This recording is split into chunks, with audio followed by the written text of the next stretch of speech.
김진의 돌직구쇼에 오신 여러분 반갑습니다. 김진입니다. 전 오늘도 저희 돌직구쇼 오픈 스튜디오 앞에 나왔습니다. 검찰이 이재명 대표의 최측근 김용 민주연구원 부원장을 정치자금법 위반 혐의로 체포했습니다. 그런데 김용 부원장이 받은 돈이 대선 자금이다라는 의혹이 거세게 제기되고 있습니다. 유동규에게 시켜서 대장동 일당에게 대선 자금 쪽으로 돈을 요구했다는 겁니다.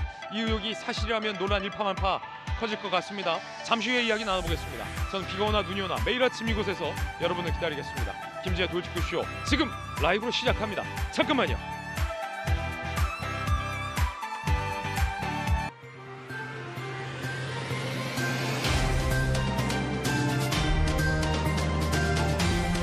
신문 읽어주는 남자입니다. 이재명 대표의 최측근 김용 민주연구원 부원장이 이 유동규를 통해 대장동 일당으로부터 불법 정치자금을 받았다. 그런데 이게 대선 자금이다. 검찰은 의심하고 있습니다. 김용 민주연구원 부원장은 체포가 됐습니다. 어제 민주연구원에 검찰이 압수수색을 들어갔는데 민주당 의원들의 이 거센 반발로 검찰과 민주당 사이에 대치도 있었습니다. 그리고 잠시 후에 민주당은 비상의원총회를 엽니다. 생중계로 주요 장면 전해드리겠습니다. 오늘 조가신문 4가지 키워드 준비되어 있습니다. 자, 먼저 첫 번째 키워드입니다. 턱밑. 동아일보가 일면에 쓰고 있는 기사입니다. 턱밑. 함께 보시죠. 이재명 최측근 김용 불법 대선 자금 8억 혐의로 체포. 이게 사실이라면 이재명 경기지사가 대장동 프로젝트를 통해서 수천억의 이득을 안겨주고 그들로부터 대선 자금을 측근을 통해서 받았다라는 의혹으로 번질 수 있기 때문에 이 폭발력이 굉장히 큰 의혹입니다. 자, 검찰이 체포영장을 받아서 김용 민주연구원 부원장을 체포한 상황. 잠시 후 상세한 이야기 나눠보겠습니다. 이어서 두 번째 키워드입니다. 두 번째 키워드는 투쟁입니다. 경향신문 일면입니다. 이재명 대선 자금 겨눈 검찰, 민주당 국감을 중단했습니다. 민주연구원 압수수색에 나서려는 검찰, 막아서는 민주당 국감 중단하고 원내대표의 비상 소집으로 검찰의 압수수색을 막고 대치하는 장면입니다. 이 대치 국면 오늘도 계속될 것 같습니다. 자, 이어서 다음 키워드입니다. 세 번째 키워드는 이겁니다. 사과. 조선일보가 8면에 쓰고 있는 기사입니다. 사과. 데이터 이중화 제대로 못했다. 카톡이 인정했습니다. 피해 보상 최대한 빨리 하겠다라고 고개를 숙였습니다. 남궁훈 대표 사과하고 사퇴하겠다 밝혔습니다. 피해 보상 계획도 발표했습니다. 이 문제는 피해 보상도 피해 보상인데 재발 방지 대책을 빨리 마련하는 것 아니겠습니까? 이어서 다음 키워드입니다. 네 번째 키워드는 이겁니다. 깡통. 오늘 한국일보가 13면에 쓰고 있는 기사입니다. 깡통. 깡통 전세 경고음 더 커졌다. 떼인 전세금 6,466억 역대 최대치입니다. 이 보증사고 8, 9월 연속 1,100억 육박합니다. 피해 규모 월간 최대 기록에 또 경신의 경신입니다. 이거 걱정입니다. 더군다나 전세 대출 금리가 높은데 고금리의 전세 대출 받아서 전세금 떼이면 어디 가서 호소합니까? 피해 보상 대책, 재발 마련 대책 세워야 될 것 같습니다. 지금까지 신문 읽어주는 남자였습니다.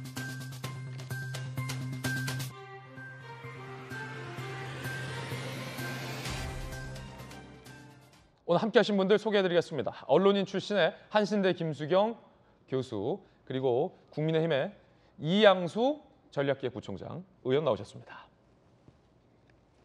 돌직구쇼 좌장, 서울시 정무 부시장을 역임한 민주당의 김영주 의원, 강력계 형사 출신의 변호사 박성배 변호사님 나오셨습니다. 어서 오세요. 검찰이 민주연구원에 압수수색을 하러 왔습니다.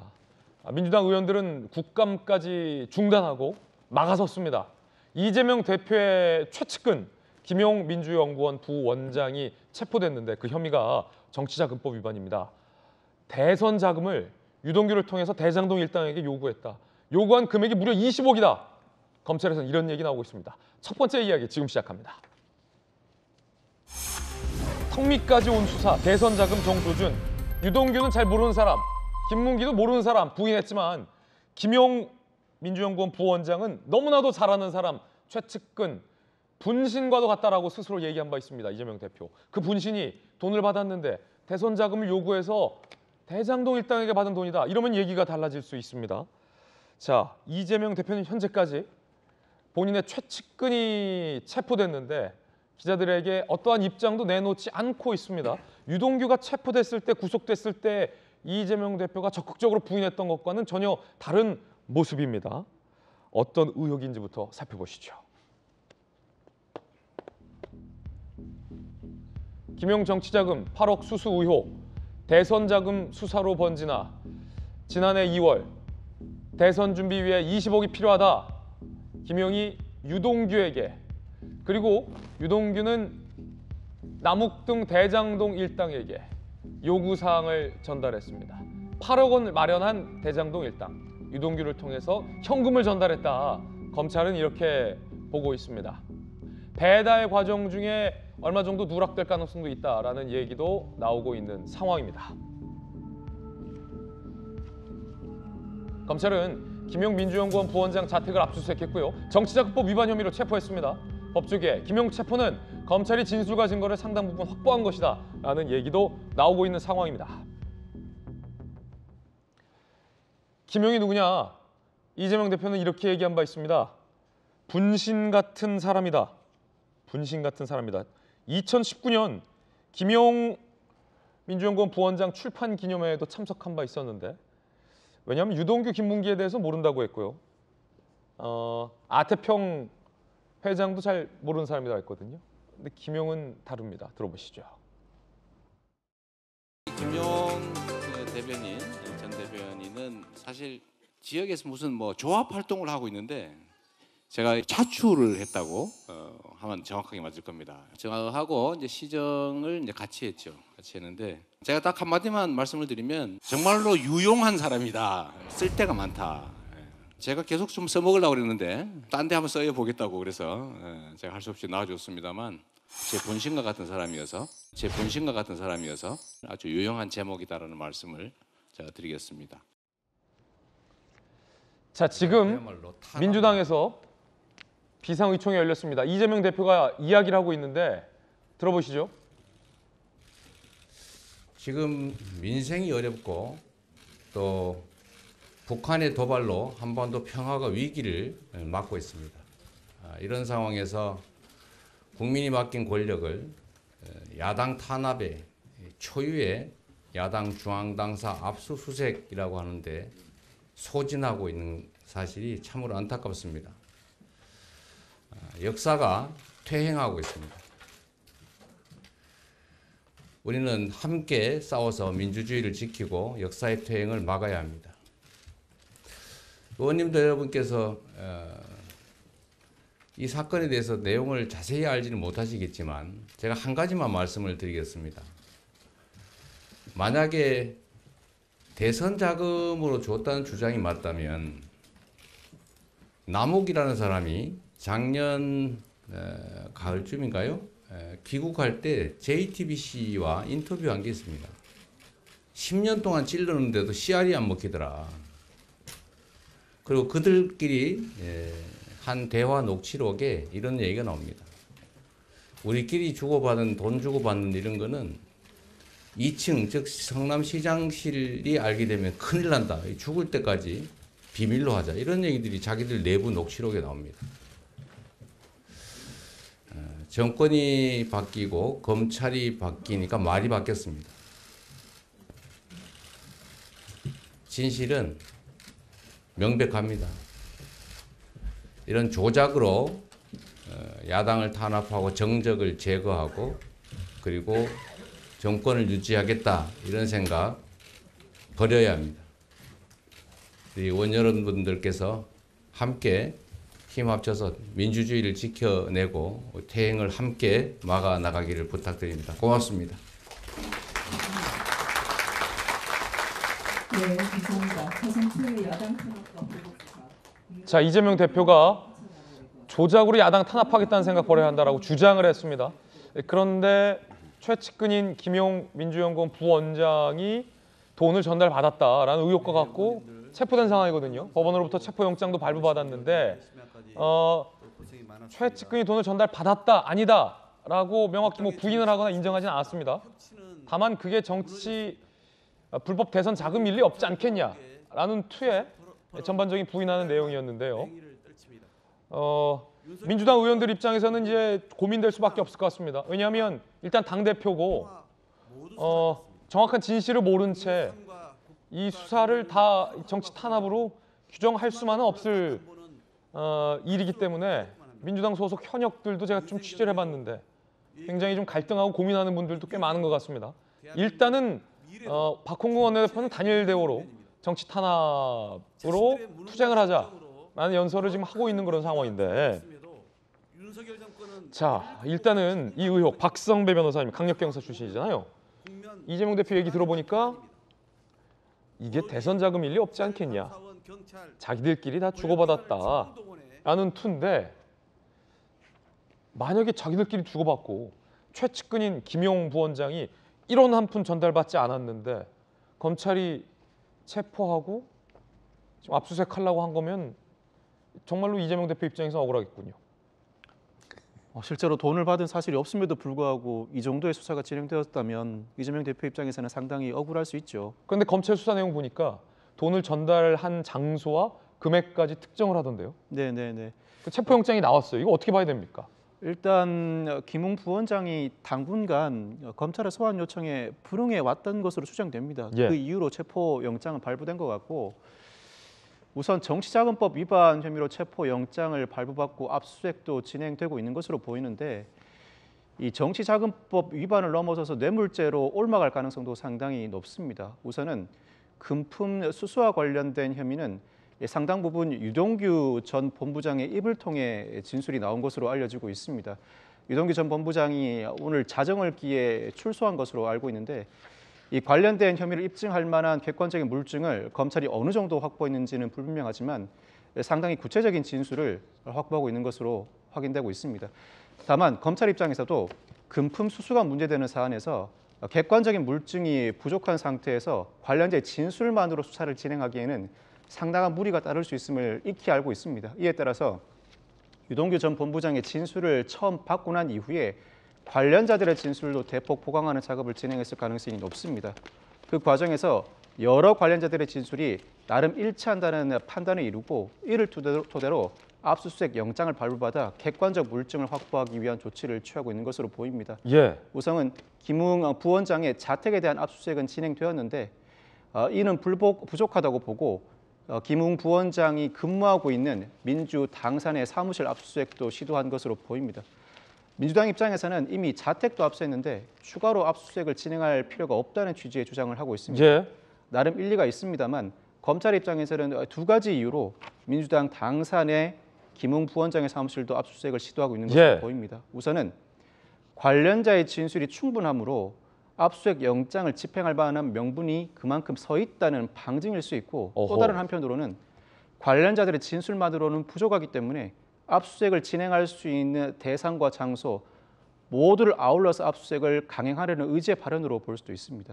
아직까지는 사건의 초기이고 관련자들의 진술이 어느 정도 구체적이고 일치되어 있는지가 불분명합니다만 검찰의 칼끝, 이 상당히 전국의 뇌관을 크게 터뜨리는 모양새고 민주당 입장에서도 일촉즉발 물러날 수 없는 상황으로 옮아가고 있는 것은 분명해 보입니다. 자, 유동규가 진술을 했다, 입을 열었다. 오늘 동아일보 보도를 보니까 검찰을 통해서 알려진 내용은 돈을 주고받은 장소는 남욱의 자택 주차장, 유원홀딩스 사무실 등으로 알려졌다.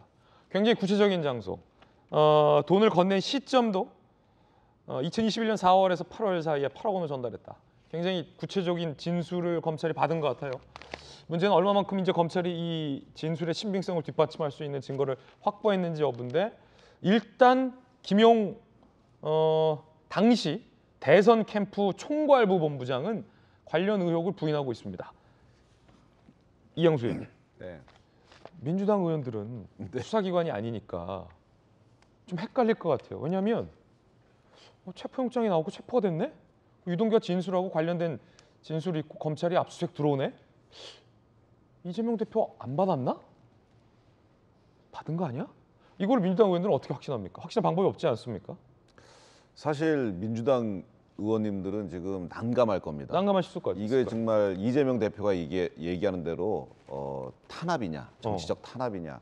그러면은 맞서 싸워야 되겠죠. 예. 그런데 이게 지금 검찰 수사 진행하는 방식대로 이게 대선 자금이었다. 이게 뭐 또 뇌물죄도 가능하다. 뭐 이런 식으로 된다면 이거는 이재명 대표를 본인들이 언제까지 보호할 수가 없는 상황이거든요. 이 대선 자금이면 더 큰 일인데 거기까지 안 가더라도 대장동 일당한테 유동규를 통해서 김용이 8억을 받았으면 이것만으로도 어마어마한 그것만으로도 게이트예요. 예. 사실 이게 대선 자금으로 쓰였다. 그러면 이건 진짜 게임 체인저입니다. 이거는 뭐 성남 FC라든지 뭐 대장동 이런 사건하고 다른 게 민주주의 체제를 위협한 사건이기 때문에 이거는 뭐 민주당이 당 간판을 바꿔야 되는 그런 상황이고요. 대선 자금으로 안 갔다 하더라도 지금 저 김만배, 유동규, 정진상 일당한테 우리 김용 부원장이 만약에 8억을 받은 것이 사실이다 그러면 이거는 뭐 큰 아마 회오리가 바람이 부를 텐데 예. 그 8억이라고 하는 걸 검찰이 뭐 진짜 받았는지 못 받았는지 이건 제가 보기엔 거의 다 확인이 끝났다고 보여지고요. 그래요?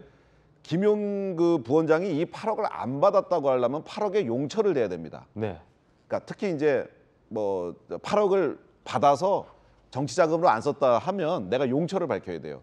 나 건물을 샀다. 아니면 뭐 어디다 썼다라는 용처가 있으면 8억이라고 하는 게 대선 자금으로 안 가고 자기 개인이 착복을 한 거가 되겠죠. 그러면 민주당이 위협을 벗어날 수도 있을 수 있을 거예요. 그런데 만약에 건물 사거나 뭐 쓴 데가 없으면 대선 자금으로밖에 쓸 수가 없는 거예요. 왜냐하면 8억이라는 돈을 한 1년 정도 동안에 쓸 수 있을까요? 뭐 그걸 뭐 유흥비로 탕진한다든지 뭐 사지 않고는 불가능한 거거든요. 그래서 이 용처 이것이 대선 자금이냐 그냥 개인 뇌분이냐를 가르는 핵심 증거가 될 거고요.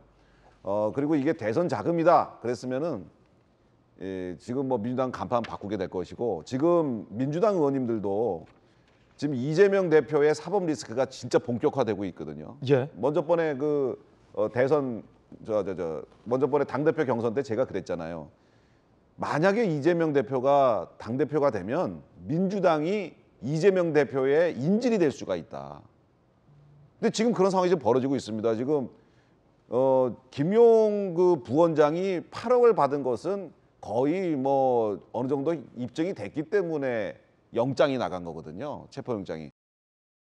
그런데 지금 검찰에서 뭐 민주당의 당사를 압수수색한다는 것도 아니고 그 민주연구원 부원장 방에 있는 컴퓨터하고 책상 그것만 압수수색하겠다는데 저렇게 막고 있는 것은 사실 그 민주당으로서는 범죄 사실을 은폐하려는 사람을 도우는 일이 되기 때문에 뭐 100년 역사의 정당에서 이거 해야 될 행동이 아니고 예. 저는 검찰에 협조해야 된다 민주당이. 예. 그래야 이재명 리스크로부터 민주당이 벗어날 수 있다 이렇게 생각합니다. 예, 물론 아직까지는 의혹이고 정말로 김용 부원장이 대장동 일당 등에게 수억여 원을 받았는지 단정할 수 없습니다. 그리고 만약에 받았다면 이게 정말 어디로 흘러갔는지, 대선에 쓰였는지, 대선 자금으로 쓰였는지 여부도 확인을 해봐야 됩니다. 단정할 수 없다라는 얘기겠죠. 그리고 또 하나, 검찰이 아마 진술을 확보한 걸로 보이는데 김용 부원장이 유동규에게 대선 자금 20억이 필요하다라는 워딩을 정말로 김용이 했는지 이 부분도 검찰이 좀 입증을 해야 될 부분일 것 같아요. 예단할 수는 없다는 말씀 드리겠는데 꽤 정황이 지금 구체적이란 말이에요. 자, 김영주 의원님, 네. 유동규가 구속되고 뭐 김문기 씨 이야기나 이럴 나왔을 때는 나 잘 모르는 사람이다.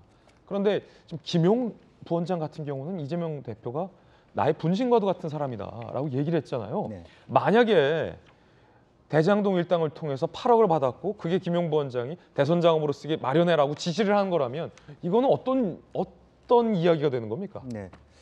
사실은 이제 지금 이재명 대표는 자기 말에 의해서 상당히 분화되는 것을 볼 수 있습니다. 만약 유동규가 어젯밤에 0시에 출소를 했을 텐데 1년 동안에 있다가 유동규가 감옥 안에서 봤을 때 정진상, 김용 정도는 나의 분신이고 최측근인데 김문기는 모르는 사람이다. 그렇게 얘기했다면 또 유동규 또한 별로 잘 아는 사람은 아니다. 나의 측근이 아니다. 이런 부분이 어떻게 보면은 마음이 바뀌는 그런 단초가 됐을 수도 있거든요. 실제적으로 보면 이제 그런 부분들에 대해서 벌써 며칠 전부터 이재명 대표 입에서 조작이란 말이 나왔다는 것은 아마 신경의 해유를 통해서 불기 시작했다는 것이 흘러 들어갔을 가능성도 많다. 유동규 씨가 검찰에 협조한 듯한 걸 이재명 대표가 알았을 수 있다. 그게 어떤 증거들이 나오고 있다. 어떤 발언들이 나오고 그걸 이제 조작이라는 개념으로 쓰고 있지 않느냐 그런 느낌들이. 근데 그건 이재명 대표 주장처럼 정권이 바뀌니 뭐 없던 증언과 진술이 나오는 조작일 수도 있겠습니다만 구속된 유동규가 이거 내가 누구 편에 서야 되는지 알겠다라고 마음을 바꿔서 진실을 얘기하는 걸 수도 있다. 네. 근데 지금 제가 그 얘기를 왜 끊느냐 하면 오늘 아침 의총장에서 이재명 대표가 한 말이 또 멍해가 될 수 있어요. 왜요? 김용건 나 모른다. 라는 얘기를 한 거거든요. 자기네들끼리 나를 빌미로 돈을 받았을 수 있다는 것이 암묵적으로 김용 입장에서는 만약 이것이 검찰의 입장으로 큰 전체 그림을 본다면 왜냐하면 검찰은 지금 시점을 얘기하잖아요. 이재명 예비 후보 때문에라고 하는 시점으로 정치자금법 위반으로 거는데 김용 혼자 단독이고 나는 전혀 김만배나 그런 사람을 통해서 한 번도 찔러도 그런 일을 한 적이 없는 사람이다. 그러네요. 지금 보니까 본인의 최측근 분신이라고 한 김용 부원장이 안 받았다라고 얘기한 게 아니라 그게 나는 몰랐고 내 대선 자금으로 쓰일 리가 있겠냐. 그렇죠. 라는 선에서 부인하고 있다. 이 사건 전체를 부인하는 것이 아니라 나의 무관성을 오늘 아침에 얘기를 했단 말이에요. 그러면 시간이 갈수록 김용의 분신이란 말도 사실은 웃기는 얘기예요. 왜냐하면 우리 이양수 의원님도 계시지만 출판 기념회 때 경기도 대변인 출판 기념 내년에 총선 나가기 위한 출판 기념회 때 경기도지사가 왔을 때 제극의 칭찬을 하는 과정에서 나온 얘기거든요. 그렇기 때문에 일반적인 분신이라고 생각해서가 아니라 그 분위기 말하자면 김용을 보러 온 지지자들을 향해서 정말 이게 최측근이라는 걸 보여주기 위한 은사이기 때문에 그건 별로 중요하지 않습니다만 오늘 아침 저 발언 자체를 만약 김용 입장에서 들었을 때 나도 유동규처럼 체포된 김용이 들었을 때 그런 느낌들 때문에 상당히 저는 부분이고요. 물론 이제 우리가 얘기했던 것은 아직도 시점을 갖고 얘기하지만 그 시점이 진짜 대선 자금으로 흘러갔는지는 또 다른 포인트고 정말 자기네들끼리 김용이라는 사람들이 물론 받았는지 안 받는지도 잘 모르겠습니다 했다면 그 타이밍을 이용해서 돈을 빼돌리기 위한 자체적인 그런 부분도 있기 때문에 아직은 섣불리 이런 뭐 법 제목 자체도 확정됐다고 말하기는 어렵다고 봐야 되겠죠. 그렇군요. 하지만 오늘 아침 조금 전 이재명 대표 발언이 이거 묘하다라는 어떤 지적 상당히 흥미로운 분석이군요. 박승민 변호사님 수사해 보셨잖아요. 경찰 강력계 형사 출신이잖아요. 확인하는 거는 그렇게 어려운 건 아닐 것 같아요. 예를 들어서 일단 검찰이 최소한 진술은 확보했을 거 아닙니까? 김용이 유동규에게 대선 자금 20억을 마련하라. 이거 뭐 누구 입에서 나왔겠습니까? 최소한 구속돼 있었던 유동규한테는 검찰이 확인해 봤을 거 아닙니까? 김용 부원장이, 김용 경기도 대변인이 정말로 대선 자금으로 20억 마련하라고 유동규 씨에게 얘기했습니까? 거듭 만약 제가 검찰이라도 한 3번은 물어보지 않았을까요? 맞습니까? 예. 맞습니까? 예. 정말 맞습니까? 예. 아니 이런 사실 확인은 거쳤을 것 같아요. 상식적으로 추론해 보자면. 자, 이제 그러면 물증인데 그 물증을 확보하는 게 어렵습니까? 예를 들어서 대장동 일당이 현금을 준비했다. 유동규에게 건넸다. 이것도 수사하기 확 쉬울 것 같은데 그 돈이 김용에게 건네졌다 아니다. 지금 뭐 왜냐면 남욱 자택에서 전달했다 이런 얘기도 지금 나오잖아요. 동아일보에. 네네네. 이거 확인하기 어렵습니까? 금품 수수가 계좌 이체 방식으로 이루어지지 않을 때 이를 이 관련 혐의로 묶어서 사안을 전개 나가기가 생각보다는 쉽지 않습니다. 그래요? 그 이유가 현금을 인출해서 전달했다는 혐의로 물론 유죄 판결이 선고되는 경우도 상당히 많습니다. 그 이유는 이례적으로 다액의 현금이 단기간에 걸쳐서 집중적으로 인출되고 달리 인출한 사람이 사용할 용처가 없는 상황에서 금품을 전달받았다는 측은 그 금품을 사용해야 할 긴절한 필요성이 있고 실제로 사용된 흔적이 남아있다. 즉 각 퍼즐들을 이어 맞추는 과정을 밟아야 하는데 진술 외에 이 퍼즐을 이어 맞추는 과정이 쉽지는 않습니다. 쉽지는 않다. 현금이 전달됐을 때 그거를 트래킹하는 과정이 그렇게 녹록지는 그렇게 않다. 녹록지 않습니다. 오. 그래서 상당 부분 수사가 시간이 오래 걸리는데 특히나 대법원 판례가 확립되어 있습니다만 금품 수수가 문제되는 사건에서 수수받은 사실을 부인하는 피고인이 존재하고 이를 뒷받침할 만한 계좌 이체 내역이 없을 때는 물론 금품을 전달하였다는 사람의 진술만으로 유죄를 선고할 수 있다. 그렇지만 금품을 전달하였다는 사람의 진술만으로 유죄를 선고하기 위해서는 상당히 엄격한 요건을 요구하고 있습니다. 예. 위법한 수사가 아니어서 증거 능력도 확보돼야 할 뿐만 아니라 신빙성이 상당히 있어야 하는데 그 신빙성은 진술 자체의 일관성뿐만 아니라 그 사람의 평소 인간 됨됨이 혹여나 그 사람이 수사를 받고 있다면 이 궁박한 상태를 벗어나려는 노력이 이 사건에 예. 영향을 미치지 않았는지도 따져봐야 한다는 것이 예를 대법원의 입장입니다. 들어서 유동규 씨에게도 물어봤을 거고 제가 검찰이라면 남욱동 대장동 일당한테도 물어봤을 것 같아요. 그렇죠. 아니 너무 쉽잖아요. 물어보는 건 확보가 돼 있으니까 신병이. 남욱 씨 돈 마련해서 유동규 씨한테 돈 전달했습니까? 예. 진짜 전달했습니까? 네. 확실해요? 얼마요? 8억이요. 유동규 씨 남욱한테 8억 받았습니까? 예. 그 돈 어디다 줬습니까? 김용이요. 이거는 이미 신병이 확보됐으니까 검찰 입장에서 확인하기 너무 쉬운 거 아니에요? 요거는 최소한 확인했겠죠? 물론 이 사건의 경우에는 관련자가 한 명이 아니죠. 금품을 예. 전달했다고 진술할 만한 사람이 한 명이 아니라 여러 사람이다 보니까 예. 그 전달 경로에 있는 사람들이 일치된 진술을 한다면 더군다나 사전에 모여서 논의를 할 수 없는 상태에서 즉 각자가 구속되어 있는 상태에서 각자의 진술이 구체적인데 그 구체적 진술이 일시, 장소, 금액까지 어느 정도 일치한다면 금품을 전달하였다는 자의 진술을 상당 부분 신뢰할 수 있다고 볼 여지도 있습니다. 그럼에도 불구하고 검찰 입장에서는 불안할 수 있습니다. 그 이유가 상당히 파급력이 높은 사건인데 만에 하나라도 이 엄격한 요건을 갖추지 못해서 무죄 판결이 선고될 경우에는 그 타격은 만만치 않기 때문입니다. 이에 따라서 관련자들의 진술을 어느 정도 확보함과 동시에 물증을 확보하려는 노력은 어제에 그치지 않고 상당 부분 이어지지 않을까 싶은 생각이 듭니다. 그래서 검찰 입장에서는 민주연구원 부원장실의 컴퓨터를 압수수색해야 한다. 그리고 민주당은 이걸 막고 있다. 이런 얘기군요. 자, 유동규 씨가 출소했습니다. 저희가 카메라로 담아봤습니다.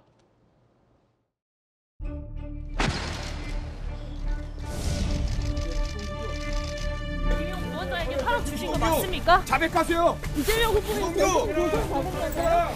부원장님 무슨 목적으로 8억은 검찰 앞에 폐유 있었어요? 자백하세요. 자백. 한 말씀만 해주세요.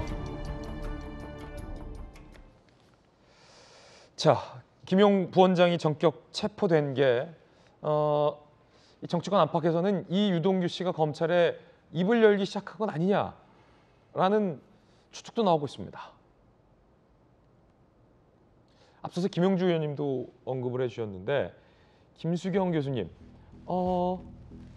유동규의 마음이 좀 바뀐 거 아니냐. 그래서 입을 다물다가 뭔가 진술하기 시작한 거 아니냐. 그게 대장동 일당들이 얘기한 것과 딱 떨어진 거 아니냐. 뭐 이런 관측들이 나와요. 그 죄수의 딜레마라고 하죠. 예. 죄수들끼리 각각 정보가 차단된 상태에서 모두가 함구하면 죄를 면할 수 있지만 만약에 어떤 사람이 한 사람이 정보를 말하기 시작했을 때 정보를 말하지 않은 사람만 소위 말하는 독박을 쓸 수 있기 때문에 서서히 말하기 시작하는 거예요. 안 그러면 자기가 다 뒤집어 쓰게 되니까. 지금 유동규 씨도 어쩌면 이 모든 사건이 진행되는 향방을 볼 때 자칫하면 내가 이 모든 죄에 대해서 이걸 덤탱이를 쓰겠다라는 이제 어떤 좀 불안감 같은 것들이 작용하지 않았나 싶어요. 그래서 최근 한 2개월 만에 여러 가지로 이제 조사에 굉장히 협조적으로 이런 것들을 이야기하기 시작했다고 해요. 그리고 보도에 따르면은 뭐 변호인 없이 조사를 받았다는 얘기도 있는데 그게 민주당에서는 뭐 변호사를 마치 검사들이 입회하지 못하게 했다는 식으로 얘기하는데 그게 아니라 제가 볼 때는 이 변호사가 오히려 도움이 안 된다고 생각한 것 같아요. 그래서 변호사 없이 자유롭게 검찰에 진술하고 싶었던 것 아닌가라는 생각이 드는데 지금 민주당에서는 유동규 씨를 이렇게 석방해주는 대가로 뭔가 검찰에서 이재명 대표에게 불리한 진술을 하게끔 회유한 것 아니냐라는 의혹을 제기하고 있습니다. 물론 이거는 해석의 영역입니다. 근데 저는 그것보다는 유동규 씨가 지금 돌아가는 사정을 볼 때 자칫하면 나만 지금 다 이 죄를 뒤집어 쓰고 예. 나머지 사람들은 자유롭게 저렇게 잘 승승장구하겠구나라는 생각에 차라리 이 모든 사실들을 털어놓자라고 마음을 바꾼 것이 아닌가 저는 그렇게 해석하고 있습니다. 유동규 씨가 압수수색을 받기 직전에 통화했던 사람 중 한 명이 김용 대변인이었습니다. 무슨 통화를 했을까요? 검찰 압수수색 보름 전 기존 휴대전화에서 최신형 아이폰으로 변경, 정진상 등 30여 명 전화번호만 저장한 뒤 페이스타임으로 통화. 압수수색 당일 오피스텔 문 잠그고 아이폰 창밖으로 던져 증거인멸 시도를 했었죠. 그런데 압수수색 전에 김용 부원장이랑 통화를 했었다는 거예요. 지난해 10월 김용 부원장은 유동규와 통화한 적 없다라고 부인했지만 지난 1월에 통화 사실을 시인했습니다. 사실 확인 위해서 당사자와 통화했다라고 소위 말을 바꾼 거죠. 검찰의 선거 개입 의도 명백함으로 엄중히 책임을 묻겠다라고 지난 1월에 입장을 바꾼 바 있습니다. 어떤 통화를 했고 왜 통화한 적 없다라고 당초에 부인을 했을까? 상당히 좀 궁금해지고 의아합니다. 어쨌든 이 구속 초기 유동규가 입을 열지 않았다라는 것은 검찰 안팎에서 나오고 있는 이야기인데 유동규가 굉장히 진술하기 시작한 건 아니냐라는 관측이 나오고 있습니다. 민주당에서는 다르게 해석합니다. 유동규의 출소가 의심스럽다는 겁니다. 김기겸 대변인, 최근 유동규 검사실로 불러 회유 협박해왔다는 정황들이 국감을 통해 드러났다. 김용 체포 연관성 따질 것이다 라고 얘기했어요. 검찰, 구속기간 만기라 그래서 석방된 거다. 회유 사실 없다. 예를 들어서 김의겸 의원이 얘기했던 것처럼 협조를 하니까 석방시켜주고 그런 건 아니다라는 거죠. 검찰이. 구속기간이 만기된 거다. 검찰 수사 흠집내기 위해 허위 주장을 유포한다라고 민주당과 검찰이 지금 강하게 대립을 하고 마찰을 하고 있습니다. 국민의힘에서는 이렇게 얘기합니다. 이젠 김용도 모른다고 할 건가? 제1야당 대표답게 정직한 입장 듣고 싶다. 이번엔 분신이라 했더니 진짜 분신인 줄 알았냐고 오리발림일 건가? 분신은 아바타라는 뜻이다 라고도 이야기를 했습니다. 이영수 의원님, 이 혐의가 사실이라면 이거 어떻게 되는 겁니까? 경기도지사에서 수천억의 이익이 대장동 일당에게 흘러가게 설계가 됐잖아요. 그런데 그렇게 수천억의 이익을 안겨주고 경기도지사 출신이 본인이 설계한 대장동 사업을 했는데 대선에 나가게 돼서 측근을 통해서 그들한테 대선 자금을 갖다 쓰게 됐다? 이런 그림이 되는 겁니까? 정말 만약에 지금 말씀하신 게 다 사실이라면 정말 끔찍한 일이 벌어질 뻔한 일인 건데요. 아니, 검찰은 이렇게 의심하고 있는 거잖아요. 예.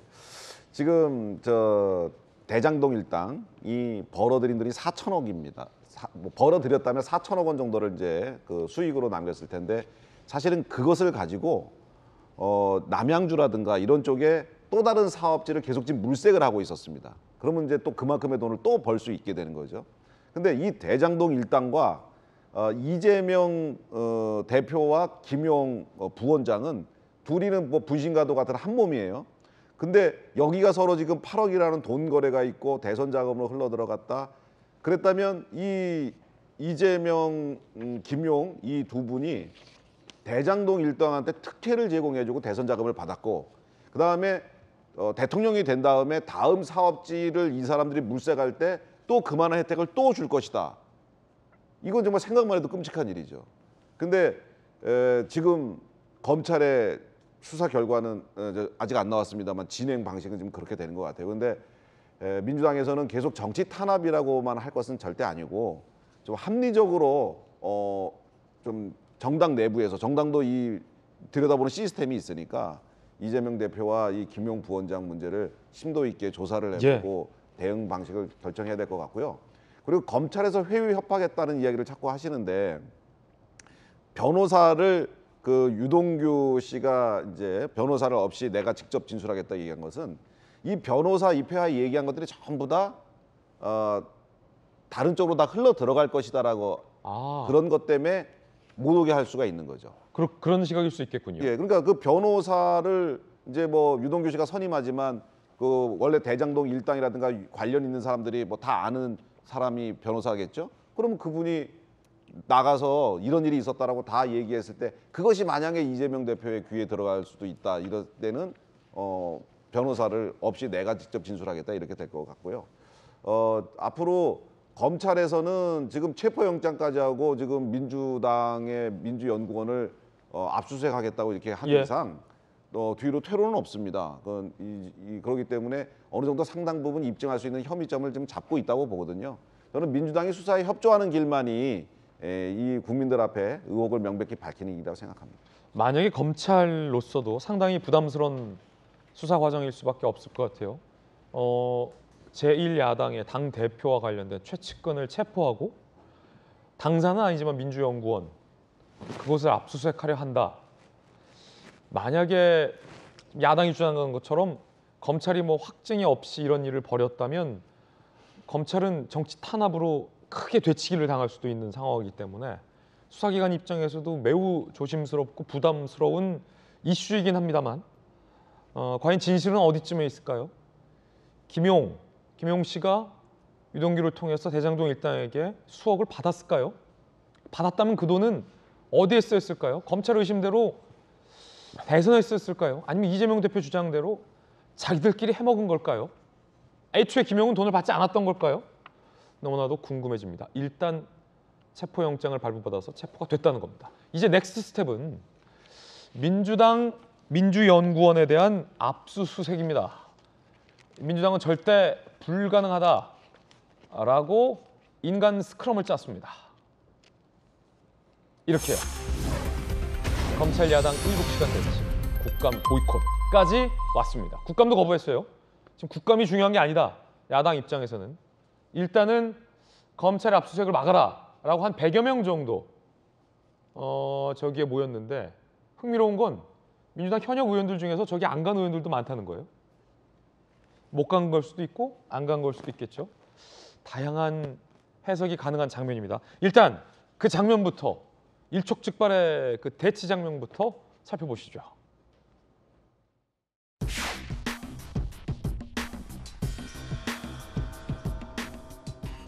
당에 긴급 현안이 하나 발생해서요. 국정감사를 잠시 중지해 주시기를 요청드리겠습니다. 감사를 일시 중지하겠습니다.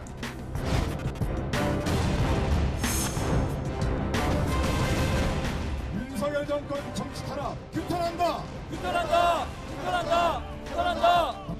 적법한 영장 집행에 협조를 해주시고요. 정당에 대한 압수수색이 아니고 오로지 대장동 개발과 관련된 비리와 관련된 수사를 하다가 불법 자금이 발견돼서 그 부분의 대상자, 그 사무실 그 책상만 북한에서 압수수색을 진행하고자 하는 겁니다. 김용 부원장은 임명된 지도 별로 안 됐고 여기 부원장실에 출근한 것도 단 3번, 하루에 1시간씩 아무것도 가지고 오지도 않았고 뻔히 그 사실을 알면서 당사를 압수수색하겠다고 하는 것은 저희는 당사에 대한 압수수색 권한 자체가 없습니다. 여기가 당사예요.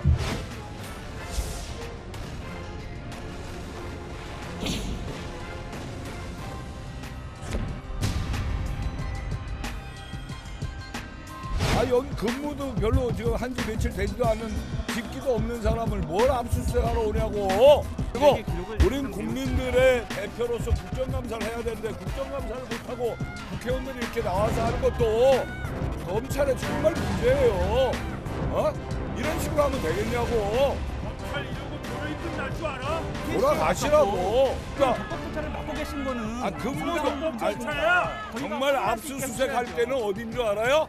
윤석열 대통령 장모죄야. 제가 지금 대한민국의 모든 사건을 담당하고 있는 검사는 아니고 저희는 지금 대장동 수사를 하는 과정에서 불법적인 법인 자금이 나왔기 때문에 그것에 관해서만 법원의 판단을 받은 것입니다. 그 범인인지 아닌지 아직도 모르잖아. 그 판단은 법원이 하지 않겠습니까? 그래. 여기서 근무한 적도 별로 없는 사람을 3시간 있었다는 사람을 그런 분들의 자료를 보는 걸 왜 막으십니까?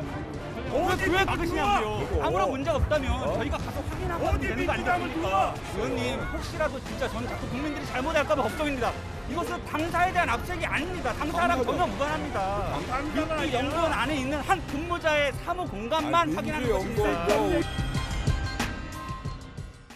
여러분 어느 쪽에 더 명분이 있다고 보십니까? 어느 쪽의 주장이 더 설득력 있다고 보십니까? 편집 없이 보여드렸습니다. 민주당의 입장은 왜 민주당이 안방까지 압수수색하러 들어오느냐. 근무한 지 얼마 되지도 않는 사람이고 집기도 없을 거다. 그거 가봤자 별거 없을 거다. 민주당을 검찰이 들어오는 것 자체로서도 굉장히 모욕적인 상황이다라고 주장을 하고 있습니다. 이에 대해서 검찰의 항변 또한 만만치 않습니다. 민주당사를 압수수색할 권한도 없다. 적법 절차에 따라서 김용 부원장의 PC와 사무실만 확인하면 된다.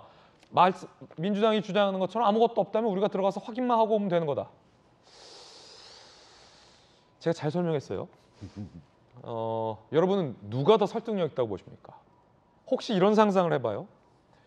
김용 부원장이 이재명 대표의 정말 최측근이기 때문에 믿을 만한 사람이기 때문에 민주연구원 부원장으로 임명이 됐을 텐데 혹여 민주연구원 부원장에 임명한 이후에 중요한 증거를 당사라는 어떤 버팀목이나 일종의 테두리 혹은 방탄으로 쓰일 수 있는 그곳에 보관하려는 마음을 김용 부원장이 품진 않았을까? 검찰은 이렇게 의심할 수도 있을 것 같아요. 자, 박성배 변호사님. 이 질문이에요. 민주당 의원 입장에서는 일단 막아야겠죠. 민주 당사를 들어오는 거니까. 그런데 만약에 김용 부원장이 거기다 정말 중요한 증거를 이럴 줄 알고 민주당 의원들이 막아줄 줄 알고 숨겨놨다면 어떡합니까? 수사기관이 압수수색 영장을 발부받아서 집행함에도 불구하고 거부할 수 있는 사유는 존재합니다. 그렇지만 그 사유가 상당히 한정적입니다. 이 군사상 비밀을 요하는 장소나 공무상 비밀과 관련된 자료, 변호사 또는 의사 등 특정 직종의 업무상 비밀과 관련된 자료에 한정됩니다. 그 외에는 압수수색을 거부할 법적 권한은 없습니다. 그렇지만 현실적으로 압수수색 집행을 당하게 되면 일반인들은 상황이 상당히 당혹스러워하면서 감히 거부할 생각을 하지 못하죠. 그럼에도 불구하고 압수수색을 거부하는 사례들 우리는 종종 알고 있습니다. 예를 들어 국회의원 사무실을 압수수색한다거나 방송사를 압수수색할 때는 상당히 거칠게 저항하고 압수수색을 전혀 진행하지 못하기도 합니다. 그 이유는 크게 두 가지겠죠. 첫째는 입증할 만한 자료가 실제로 존재하기 때문에 극렬 저항할 수 있습니다. 둘째는 별건 압수에 대한 부담입니다. 즉 압수수색을 진행하는 과정에서 자연스럽게 또 다른 범죄 혐의가 나온다면 당연히 수사를 해야 합니다. 그렇지만 애초에 수사하려는 본건은 따로 있고 입증이 용이한 별건으로 압수수색 영장을 발부받아 압수수색을 하면서 본건 수사를 차후에 시도하라는 의도를 애초에 갖고 있다. 그렇죠. 이 상황을 상당히 부담스러워한다거나 방송사의 입장에서는 각종 취재원과 관련된 자료를 이 사건과 무관하게 내보이는 것 자체가 상당히 부담스럽습니다. 그러한 부담을 갖고 그 부담을 용인할지 말지는 그 주체의 결정에 속해 있는 사안이겠죠. 당사 압수수색 어떠한 이유로 거부하고 있는 것인지 정확하진 않습니다만 만약 거부한다면 앞으로도 거부할 것으로 보이는데 그로 인한 책임, 그 책임은 법적 책임이 될 수도 있고 정치적 책임도 될 수 있겠죠. 그 책임은 온전히 민주당이 부담하면 되는 것입니다. 어려운 문제가 아닙니다.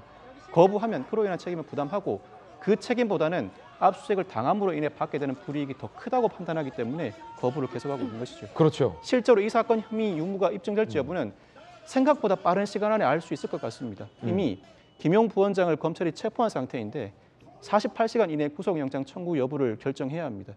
이미 체포한 상태에서 그대로 석방한다? 검찰의 시각에서는 관련자들과 입을 맞출 시간을 부여해 주는 것입니다.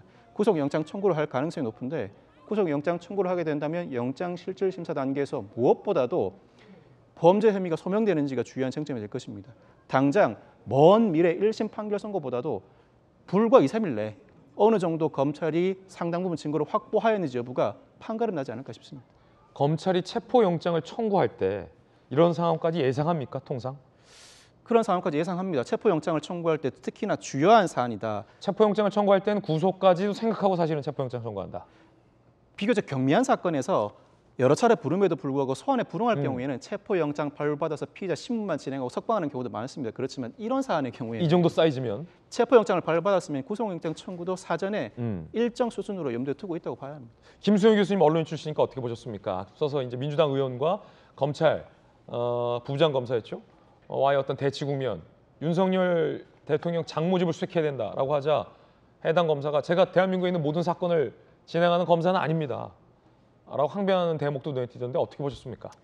그렇죠. 지금 이 민주연구원이라는 게 독립법인입니다. 그런데 민주당사 안에 새들어 있는 거예요, 말하자면. 그러니까 이제 검찰 입장에서는 당직자들이 일하는 곳을 지금 압수수색하겠다는 게 아니고 민주당사에 새들어 있는 민주연구원에 김용 부원장이 쓰고 있는 뭐 PC라던가 이런 것들이 아주 일부를 변호인 입회 하에 검색어 딱 정해가지고 일부만 압수수색을 하겠다라는 거거든요. 그런데 진짜 민주당의 주장대로 거기에 별게 없다. 별게 없다. 뭐 3번밖에 안 왔고 집기도 없을 거다라고 한다면 왜 못 열어줍니까? 그럼 갔을 때 아무것도 없을 텐데. 그리고 김용 부원장이 받은 게 아무것도 없고 무결하다면 그냥 열어주면 되죠. 그러면 검찰에 가서 아무것도 확인하지 못하고 오겠죠. 지금 민주당은 이거를 그냥 정치 탄압이다라고 계속 밀어붙이고 있는데 첫 번째로 묻고 싶은 것이 어쨌든 법원에서 이제 영장이 발부됐기 때문에 압수수색도 나온 것이고 김용 부원장도 체포된 것이라서 그러면 법원도 정치 탄압의 공범이란 얘기냐 그걸 좀 한 가지 묻고 싶고 또 두 번째로 법원도 정치 탄압의 공범이냐?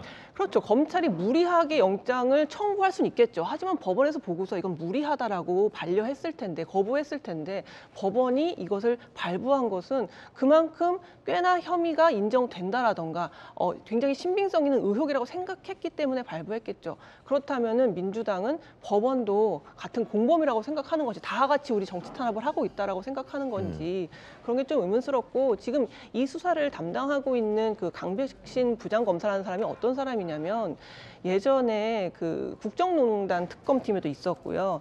SK 최태원 회장도 수사했었고요. 그리고 이제 조국 수사를 하다가 그 왜 기억하시겠지만 서울에서 가장 먼 통영지청까지 어떻게 보면 제일 멀리 날아간 사람. 그 공소 유지를 하기 위해서 10시간씩 서울을 왔다 갔다 하면서 그 공소를 유지했던 사람이 이 강백신 검사라는 사람이거든요. 인사가 통역으로 났었군요. 그렇기 때문에 이 사람은 제가 볼 때는 진영에 관계없이 뭔가 불의가 있다고 생각하면 물고 안 놓는 사람 같아요. 왜냐하면 지금까지 수사의 행적을 봤을 때. 그러네요.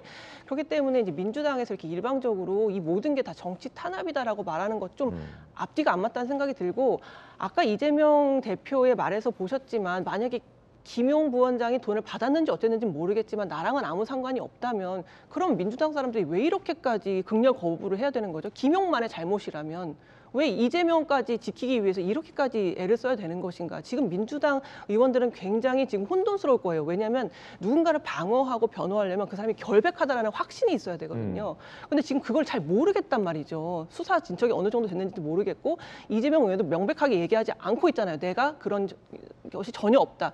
그렇기 때문에 아마 민주당 의원들도 굉장히 당혹스러울 거예요. 정말 이재명 대표가 완전 무결하게 결백한가? 그러면 내가 정말 사생결단하고 싸워줄 수 있지만 그게 아니면 난 어떻게 되는 거지? 민주당은 어떻게 되는 거지? 아마 그러한 혼돈 속에 굉장히 빠져 있을 것이다. 그런 생각이 듭니다. 대선 경선 토론 때 당대표 경선 토론 때 박용진 의원이 했던 게 그거잖아요. 정말 무결하십니까? 그럼 제가 대신 같이 싸워드리겠습니다. 무결하다는 확신을 우리한테 달라. 못 주시고 있지 않냐라는 게 박용진 당대표 후보의 토론의 내용 중에 하나였어요. 민주당의 김의겸 대변인 이야기 들어보겠습니다. 대한민국 정치사에서 유례를 찾아볼 수 없는 무도한 행태라고 생각을 합니다.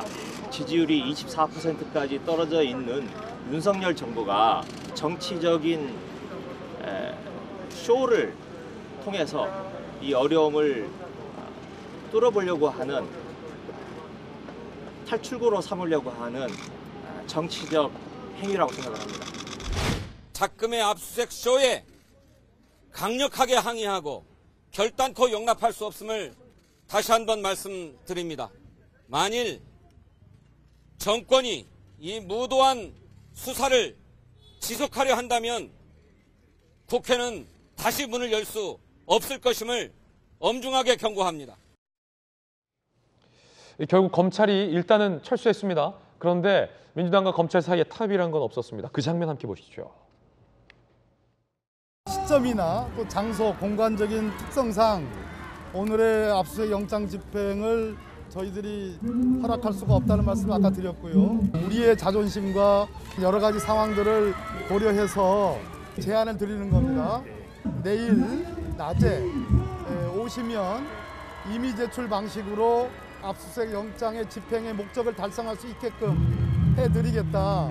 그 자리에는 변호사가 참여를 할 수 있도록 해주시고 민주당에서 절충적인 집행 방식을 제시하는 등 협력을 위한 노력을 해주셨으나 형사법 집행은 헌법과 법률에 따른 것으로 타협의 대상이 될 수 없기에 받아들일 수 없었습니다. 다만 금일은 너무 늦은 시각 안전사고 우려 등을 고려해서 철수하고 추후 원칙적인 영장 집행을 할 것입니다.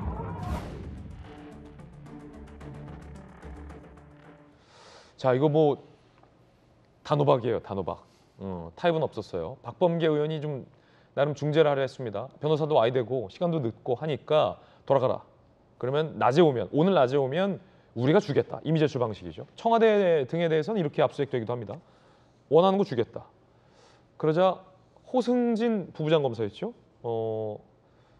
이 형사법 관련된 집행은 타협해서는 안 된다라고 돌아갔어요. 다시 오겠다라는 얘기기도 합니다. 자, 그러면은 이 대치가 계속될 것 같습니다. 민주당은 국감을 전면 중단했습니다.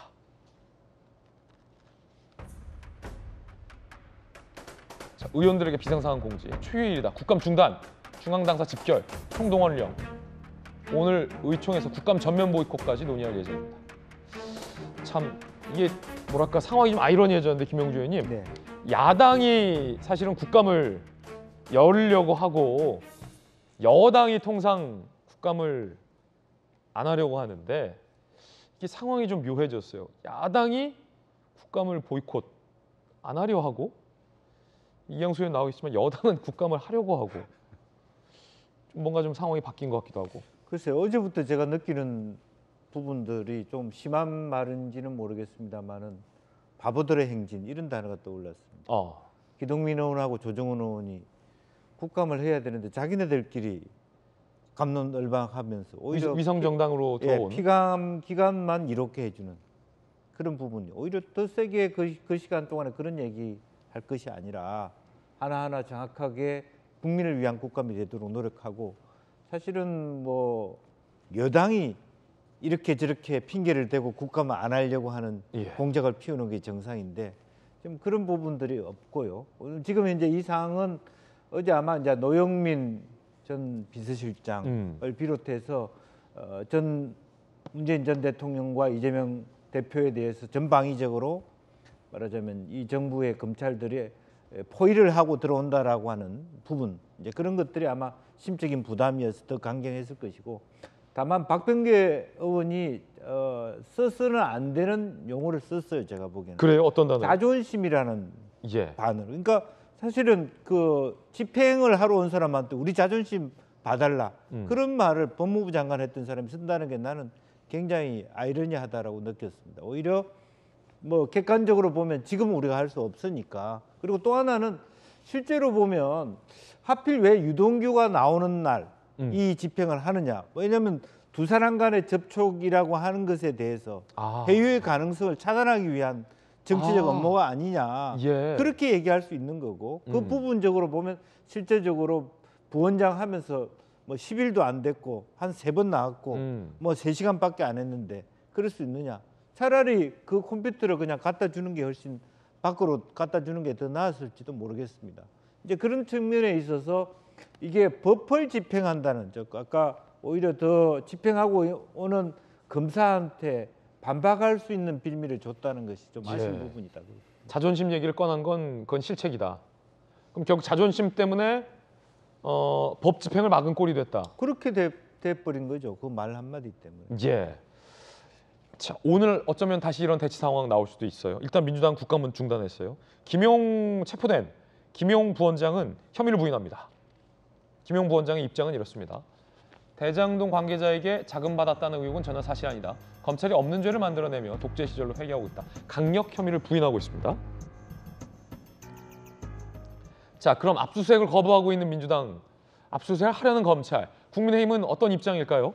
박정하 대변인 이야기 한번 들어보겠습니다.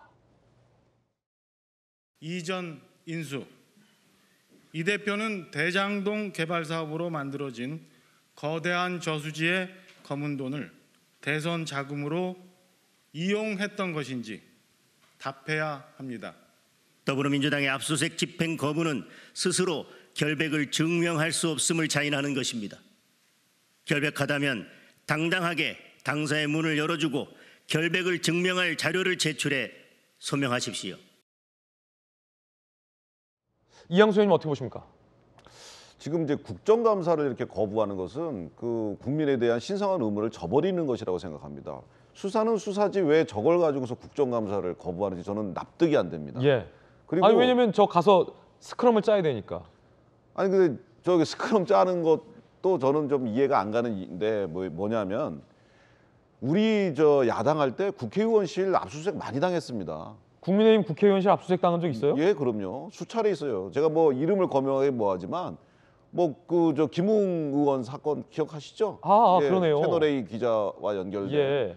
그 사건 당시에 우리 당 그 통화 내역이 있었던 의원님들 많이 그 압수수색했는데 이렇게 했죠.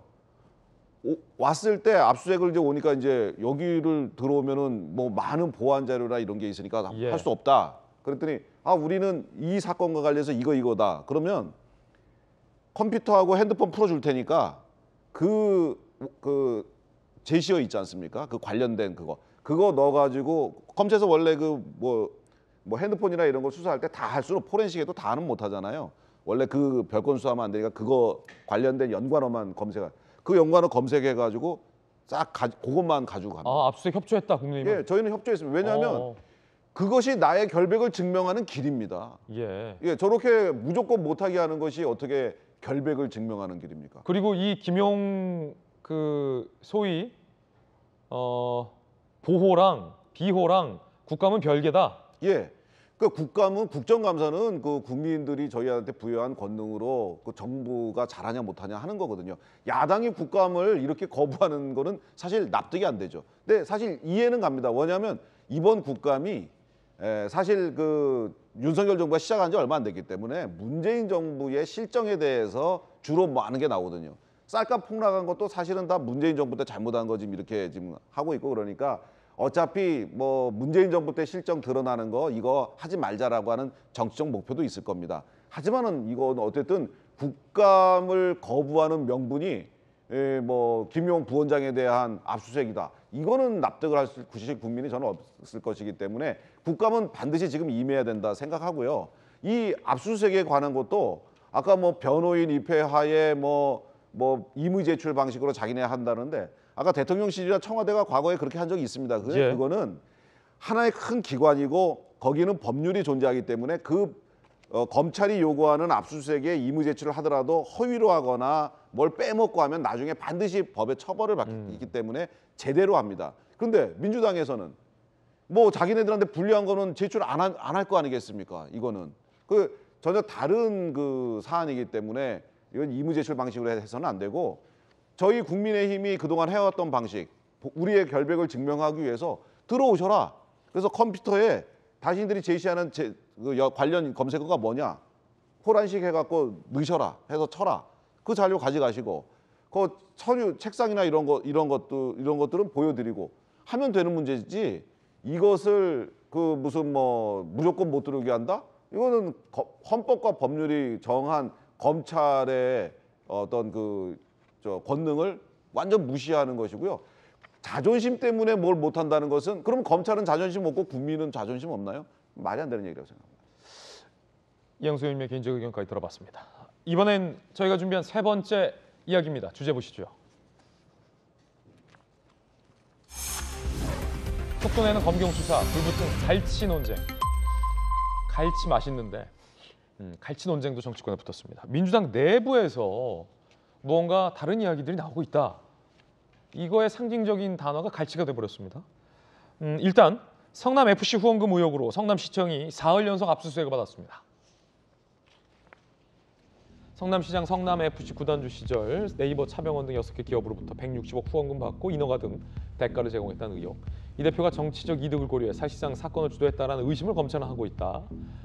지난 17일에서 어제까지 성남시청 압수수색, 도시계획과 건축과 등 4개 부서 PC 등 확보, 분석할 계획이라고 합니다. 자, 그런가 하면 이 건과는 별개의 건인데 노영민 전 비서실장이 강제 북송 의혹과 관련해서 12시간 소환 조사를 받았습니다. 동해상서 납부한 북한 어민 2명 귀순 의사 없다, 진정성 없다고 북한으로 돌려보낸 것, 강제 북송이죠. 당시 노영민 전 비서실장 주재 대책회의 이후에 북송 방침 결정됐다라는 의심으로 12시간 소환 조사를 받았습니다. 회의 후 국정원 보고서 속에 강제 수사 필요, 귀순 등의 표현이 삭제, 대공형이점 없음 내용이 추가됐다. 조만간 정의용 서운도 소환할 전망입니다. 노영민 전 비서실장은 검찰 조사 후에 이런 입장을 했습니다. 우리 국민 생명과 안전이 먼저다. 안보조차 전 정권에 대한 정치보복, 자부월족이다. 제도기에 발등 찍는 것이다. 라고 반발하기도 했습니다. 그런데 자, 민주당 내부에서 전재수, 돌직구의 전재수 발언을 두고 논란이 일고 있습니다. 특히 안민석 의원이 전재수 의원에게 이재명 대표가 대선 패배 후에 주식을 산 것과 관련해서 이게 사익 추구다 실망이다라고 소위 소신 발언을 했는데 돌직구를 날렸는데 안민석 의원 등이 이거 해당 행위고 갈치 정치인 될 수 있다라고 비판을 한 겁니다. 자, 그러자 조응천 의원이 전재수가 갈치면 안민석은 대왕갈치다. 갈치 논쟁에 서막이 올랐습니다. 전재수가 갈치면 안민석은 대왕갈치다. 그 제주도에서 잡히는 갈치 중에 대왕갈치가 있거든요. 큰 갈치들, 비싸요. 전재수 의원은 할 말을 한 것이다.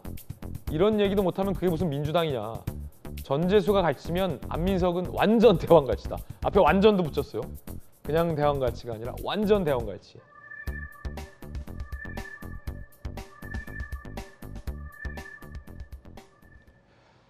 지지자가 널브러져 있는데 이재명 대표 주식한 거 실망스럽다라는 전재수 의원의 발언 이후에 개딸들의 비판이 전재수 의원을 향하고 있습니다.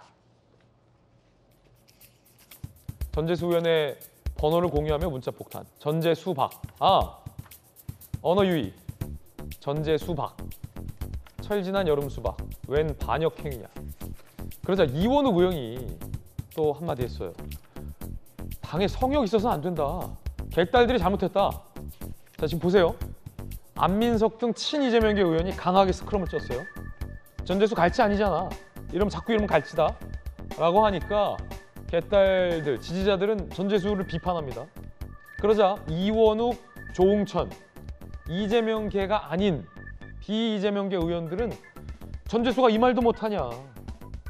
개딸들이 잘못했다. 내지 안민석은 완전 대왕갈치다. 이런 분화 현상이 민주당 내부에서 나오고 있는 겁니다. 전재수 의원의 그 발언 그리고 안민석 의원의 갈치 발언 한번 들어보시죠. 저는 좀 실망스럽습니다. 대통령 선거를 졌잖아요. 네네. 대통령 선거 진 것은 이재명 대표 개인이 진 것이 아닙니다. 지지했던 숱하게 많은 사람들이 뉴스도 못 보고 말하자면 이게 널브러져 있는데 혼자 산 거죠. 정신 차리고 주식 거래를 한다. 지지했던 사람들에게 좀 실망스러운 측면이 분명히 있다. 갈치는 갈치를 먹고 크거든요. 갈치 큰 갈치 배를 가르면 갈치가 나와요. 그래서 이런 갈치 정치는 지금 이 시국에서 굉장히 심각한 해당 행위에 해당된다. 가을이 되니까 갈치 정치가 스물스물 올라오네요. 그러다 조응천 의원이 안민석 의원이야말로 대왕갈치다. 김영주 의원님. 네. 이게 그냥 갈치가 있고 대갈치가 있어요. 네. 그냥 갈치는 마리당 얼마 안 해요. 시장을 가도. 근데 대갈치는 비싸요. 대갈치는 비싸고 제주도에 이제 갈치구이집을 가면 굉장히 비싸잖아요. 갈치 정식. 네. 거기에 크게 나오는 게 대갈치예요. 근데 조응천 의원이 얘기한 게 그 대갈치입니까?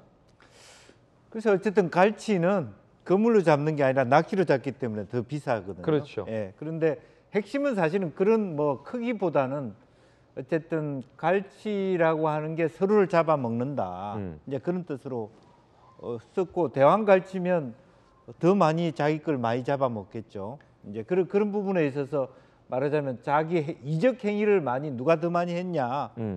솔직하게 얘기하면은 말하자면 그 전재수 의원보다는 안민석 의원이 해당 행위나 이적 행위를 더 많이 한 것 같다라고 하는 게 조응천 의원의 발언의 의도라고 보여지고요. 조응천 의원은 왜 그렇게 또 얘기했을까요? 그동안에 여러 가지 그 안민석 의원이 윤지호 씨 해왔던 그런 일들이 오히려 당에 부담을 줬지 않냐. 그런 것을 애둘러서 표현했다고 보고요. 대왕갈치. 저는 지금 갈치를 분류함에 있어서 당사 앞에서 몇 명이 와 있느냐라고 하는 거죠. 아까 계산해 보니까 50명이에요. 그러면 한 100명 정도가 갈치에 해당할 수 있는 거예요. 안 온, 저 당사 스크럼에 안 온 의원들은 갈치냐? 왕갈치냐? 그리고 이제 왕갈치들은 실제로 대놓고 안 왔고 고민하는 갈치들이 좀 와 있는 거잖아요. 중짜나 소짜나. 그래서 아침에 또 이런 얘기 너무 심하게 하는 것은 적절하지 않습니다만은 서서히 이원욱 의원은 누굽니까? 노무현 재단 이사장을 맡고 있는 정세균계의 핵심 인물이거든요. 예. 그러니까 전당 지난번 대선 전 즉 이낙연계, 정세균계, 즉 친노계 뭐 어쩌면 전재수 의원도 부산 친노의 핵심 중에 한 사람인데. 부산 친노의 핵심이죠. 예. 그런 의미에서 보면 저 왜 그 숫자를 얘기했냐면 서서히 이재명 리더십에 대한 파열음이 들리고 있다. 왜 저 스크럼에 예를 들어서 50에서 100명만 의원들이 가고 그럼요. 나머지 홍동현령이 내렸으면 안 온 의원들은 뭐냐? 정말 지역구에 멀리 가 있는 분들 제외하고는 100명은 와 있어야 되는데. 그다음에 보좌진들이 다 와 있어야 되잖아요. 우리가 보면 국회의원만 옵니까? 국회의원 곱하기 2, 3명이 더 와야 돼요. 당직자 보좌관 다 와서 스크럼을 짰어야 되는데 저 모습은 그러기에는 초라한 모습이라고 하는 것을 단적으로 증명하고 있다라고. 이게 다 연결되는 내용이다. 우연한 기회에 말하자면 주식을 산 것으로 대표되지만 그 이야기에 대한 반응, 유인태 전 수석을 비롯해서 어떤 싸늘한 반응을 보이고 있느냐라는 것이 앞으로 민주당에 큰 내용이 올 수 있다는 것을 전조하고 있다, 그렇게 봅니다. 그것이 이번 사법 리스크를 통해서 민주당의 분화로 이어질 수 있다.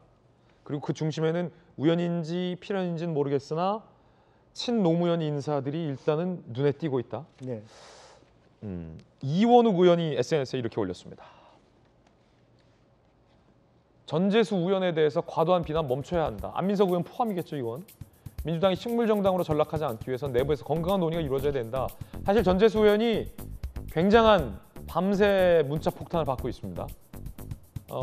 그래서 잠을 잘 못 이룰 정도예요.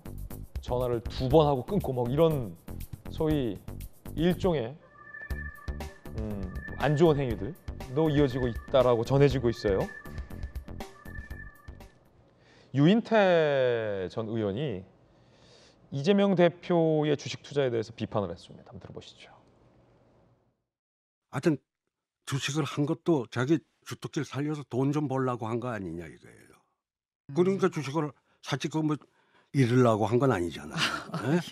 그 시점이 참 그 실망스럽다고 한 정도의 얘기를 하는 게 나는 이 사건이 터졌을 때 충분히 느낄 수 있는 감정이라고 생각을 해요. 대선 패배하고 그런 상황 속에서 주식 투자를 할 수 있다는 것 자체가 좀 상상하기 좀 어렵고요. 이게 뭐 법적으로 아무 문제 없다 하더라도 정치적으로 윤리적으로는 분명히 지적을 할 수가 있거든요. 문제는 뭐냐면 그런 비판조차도 민주당에서 받아들여지지 않는 거죠. 갈치 논쟁, 여러분은 어떻게 보십니까? 언론인 출신의 김수영 교수님, 갈치 논쟁 어떻게 보세요? 아까 김용재 의원님이 잘 정리해 주신 것 같아요. 이게 보세요. 수박이라는 단어가 한번 나왔어요. 대선 패배 직후에. 예를 들어서 이낙연 의원과 이낙연 개들은 다 수박이다. 겉만 파랗고 속은 빨갛다. 이게 굉장히 모욕적인 표현이에요. 수박이다. 전제 수박 이러잖아요. 수박, 박용진, 수박, 용진, 수박용진 막 이렇게 조롱을 하잖아요. 근데 거기에 더해져서 갈치라는 단어가 또 등장을 한 거예요. 그러니까 이렇게 네이밍을 만드는 게 굉장히 고약하거든요. 한번 굉장히 짧은 단어로 어떠한 현상들을 지칭하게 되면은 그 마치 욕설처럼, 마치 욕설을 새로 만들어낸 것처럼 그 짧은 단어로 계속 남을 조롱하는 일들이 계속 벌어지기 때문에 안민석 의원이 그렇게 이런 뭐 내부 정당한 비판에 대해서까지도 이건 갈치 정치다라는 식으로 얘기한 건 굉장히 고약하다는 생각이 들고 그 방송에서도 이런 얘기 하더라고요. 그런 갈치 정치들이 계속 일어나고 있는데 전재수 의원은 그런 사람이 아니다라고 얘기를 했어요. 그러니까 사실 실컷 나쁜 얘기는 다 해놓고 전재수 의원 보고 아니라고 하는 건 전재수 의원 들으라고 한 소리다라고 우회적으로 얘기를 한 거죠. 근데 민주당이 이 정도의 내부 비판도 수용할 수 없다면 이거는 정당이라기보다 종교 집단에 가까워진다. 이 정도의 이 건강한 어떤 비판들은 수용할 수 있어야 물론 극성 지지 팬들도 중요하지만 중도도 함께 아울러야 그 정당이 어쨌든 간에 선거에서 이길 수 있는 것인데 이런 식으로 중도를 다 떠나가게 만드는 정치를 한다면은 민주당의 앞날은 더 어두울 수밖에 없다는 생각이 들고 그런 점에서 안민석 의원의 이러한 갈치 이야기도 굉장히 부적절하고 제가 볼 때도 해당 일을 누가 더 많이 하고 있는가를 봤을 때 안민석 의원이 더하면 더했지 결코 덜하지 않다 그런 생각 듭니다. 예, 김수영 교수님의 어떤 개인적인 의견이라는 말씀 드리겠습니다. 근데 이제 또 한편으로 우려되는 건 또 제가 먹거리 엑스파일을 오래 진행했잖아요.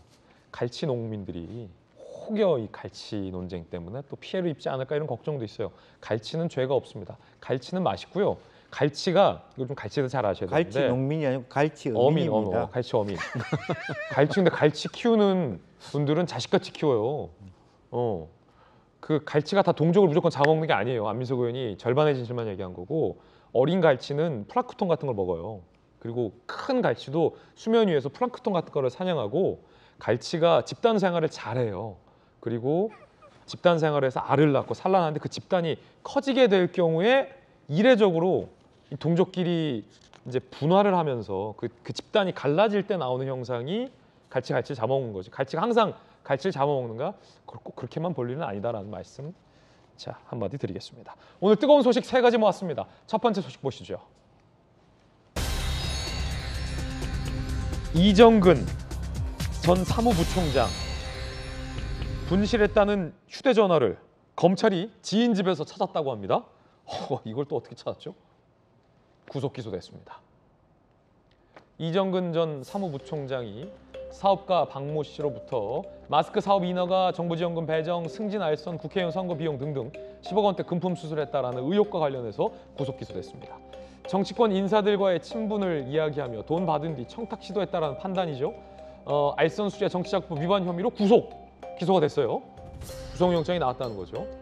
휴대전화가 핵심이었는데 이정근 전 사무부총장이 휴대전화 분실했다라고 주장했어요. 폭우 속에 휴대전화 잃어버렸다라고 새로 개통한 휴대전화만 제출했는데 검찰이 이걸 또 찾아냈다고 해요. 허허. 지인 자택에 숨겼다라는 첩보를 검찰이 입수하고 이정근 사무부총장이 진짜 휴대전화죠. 과거 휴대전화를 확보했다라고 합니다. 거기에는 유력 인사들과의 통화 내역이 있어서 분석 중이라고 합니다. 박성배 변호사님, 강력경사 출신이잖아요. 분실했다는 말은 그럼 사실과는 좀 멀어 보이고 지인 집에 이제 숨겨놓은 것 같은데 정황상 검찰이 이걸 또 어떻게 딱 확보했을까요?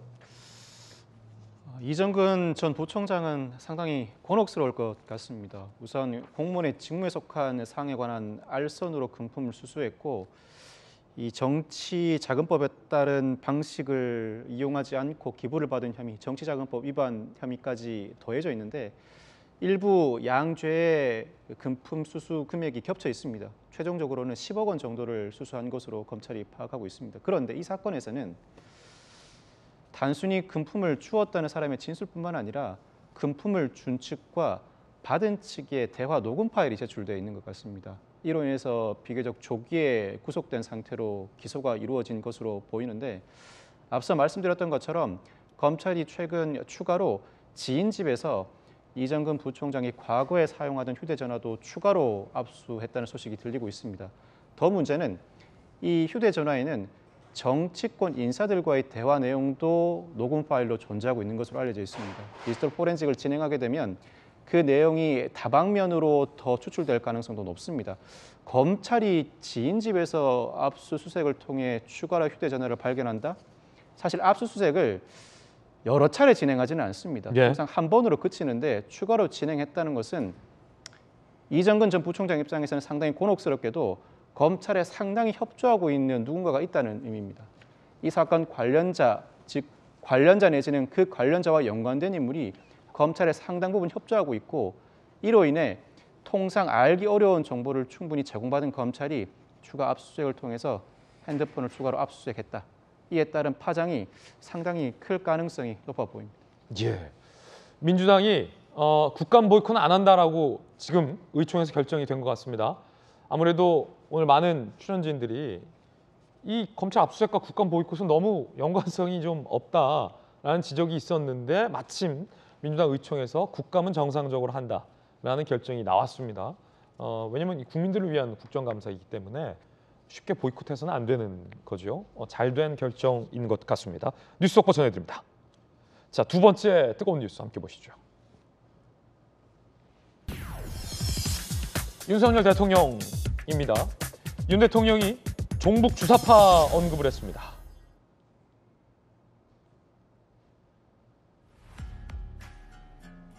당협위원장과의 만남에서 종북 주사파 어떻게 척결할 건가 자유민주주의 공감하면 진보든 좌파든 협치할 수 있지만 북한을 따르는 주사파는 진보도 좌파도 아니다. 적대적 반국가 세력과는 협치가 불가하다라고 오찬에서 언급을 했습니다.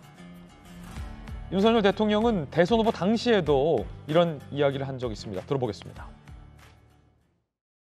우리가 자유민주주의라는 정신에 입각해서 우리나라 민주화 운동을 많은 분들이 해올 때 거기에 끼어가지고 북한의 주사 이론 이런 거 배워가지고 마치 민주화 투사인 것처럼 살아온 그 집단들이 이번 문재인 정권 들어서서 국가와 국민을 약탈하고 있습니다.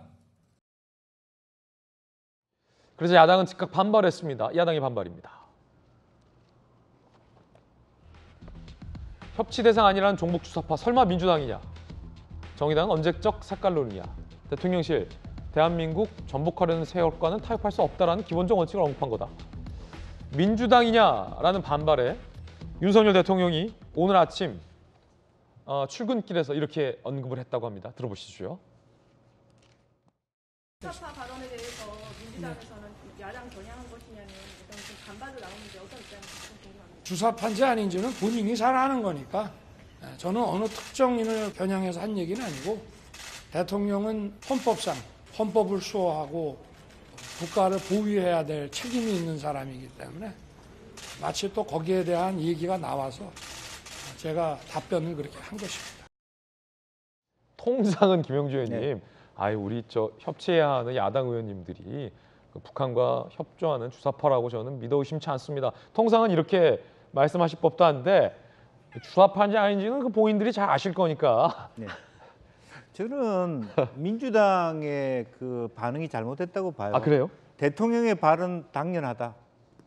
오히려 되치게 해야 된다. 네. 민주당은 그 정도 당이에요. 근데 오히려 예민하게 반응한 게 정의당이거든요. 왜 그렇게 예민하게 반응? 대통령 발언이 틀린 발언은 아니잖아요. 우리 주사파 아닌데 그냥 그런 거 아는데. 예를 들면 뭐 정말 극단. 다만 제가 더 대통령께 드리고 싶은 말은 극자도 문제지만 종북 주사파도 문제지만 극우도 문제다. 그렇죠. 그 부분에 대해서 이 논의가 지금 심각하게 된 게 종북 주사파 문제 있어요. 뭐 그런 내부 세력이 있다면. 그래서 우리 통진당 해체했어요. 그렇지만 너무 지나친 극우도 사실은 우리나라에 문제가 된다. 대통령의 발언에 제가 부족하다고 느끼는 겁니다. 어떤 종북 주사파도 문제지만 극우도 문제라서 우리 사회가 조금 더 민주공화적 말하자면 화합으로 갔으면 좋겠다. 그렇게 말씀해 주셨으면 더 좋았겠다. 그런 말씀입니다. 균형감. 아니면 또 좀 정무적으로 더 이양수 의원님 기왕에 종북 주사파는 뭐 현재 야당이든 여당이든 있어서는 안 되는 것 아닙니까? 이런 정도로 좀 한마디 코멘트 해주셔도 좋았을 것 같아요. 근데 이제 지금 대통령의 발언만 놓고 저희들이 얘기하니까 그런 거고요. 실제로 저거는 어떻게 나온 발언이냐면 그 참여했던 원외당협위원장이 종북 주사파에 대해서 어떻게 생각하십니까? 이렇게 질문을 했거든요. 그러니까 대통령께서는 그 종북 주사파는 우리 사회에 절대 발을 붙여서는 안 된다. 뭐 갑자기 민주당에서 뭐 우리들한테 대고 그러는 거냐 이제 이런 얘기 하셨는데 전혀 뭐 도둑이 제발 저린다고 제발 저릴 필요가 없는 발언입니다. 민주당이 무슨 종북 주사파 아니면은 전혀 개의할 필요 없고 정의당도 마찬가지고요. 이거는 이제 우리 사회에 암약해 있으면서 과거에 이제 민족 자주라고 하는 그런 이제 종북 주사 계열이 좀 있었잖아요. 이제 지금은 많은 사람들이 그거 잘못됐다고 보고 또 정신들 차려서 없어졌을 텐데 그럼에도 불구하고 지금 있다면 그 사람들에 대해서 이제 경고 메시지 하는 건데 저건 뭐 너무나 당연한 얘기인 거죠. 근데 지금 우리 그 선배님이나 우리 앵커께서 말씀하시는 것처럼 뭐 대통령께서 좀 더 폭넓고 그리고 이제 좀 더 수용 가능하고 넓게 국민들을 안아주는 그런 발언들이 더 많이 나왔으면 하는 바람입니다. 뜨거운 소식 함께하고 있습니다. 이번엔 세 번째 소식 살펴보시죠. 실내만 봐도 알 수 있을 것 같아요. 조국 전 장관인데 서울대 국정감사가 어제 있었습니다. 들어보시죠.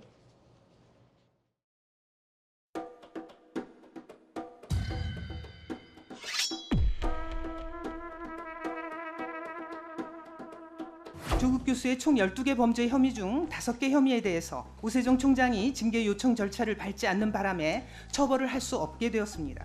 이제는 시효가 지나서 이들을 제대로 처벌할 수도 없게 되었습니다. 총장님, 도대체 문재인 정부에 얼마나 큰 빚을 졌길래 이 두 사람의 징계를 제때 요청하지 않으신 겁니까? 이 조국 교수의 경우는 12개의 건수가 있어서 아직도 남아있는 시효가 있어서 옛날에 대법원 판결에 의해서 지금 답변이라고 하십니까? 아직도 남아있다는 게. 그래서 5개는 징계를 못하게 됐잖아요.